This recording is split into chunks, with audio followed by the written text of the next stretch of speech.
वहाँ से हम आज 124 पैसेंजर्स को वापस लेकर आए हैं। इंडियन एयरफोर्स की सहायता से हम वुहान से और 112 पैसेंजर्स को वापस लेकर आए हैं।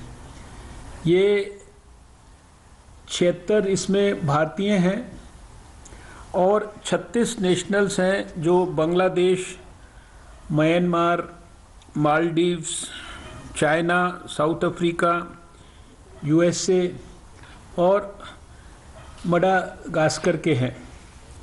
जो लोग जापान से आए हैं उनको हमारा जो मनेसर में आर्मी कैंप है वहाँ पर रखा गया है, और जो वुहान से आए हैं उनको सबको आईटीबीपी फैसिलिटी जो हमारी छावला में है वहाँ पर रखा गया है। की एडवायझरी जी इश्यू केल्या त्या प्रमाणे त्यांना पहिली 14 दीस क्वारंटाईन करताले आणि क्वारंटाईन केल्या उपरांत मागीर थंयच्यान त्यांना मॅन्डेटरी आशिल्ल्या कारणान तो प्रोसिजर कंप्लीट करून मागीर ते सगळे जाण आपल्या घरा पावतले। पण म्हाका दिसता की आमचे गोंयचे जे भुरगे आसात भितर ती आमकां एक खोशयेची गजाल की ते सगळे जाण आपल्या फॅमिलीक परत मेळपाक शकता आणि जे इन्फॉर्मेशन आसा तेजे प्रमाण म्हणजे तशें इन्फेक्शन जे आसा ह्या व्हायरसाचें तशें कोणाक जावना आणि ते सगळे जाण सेफ आसात।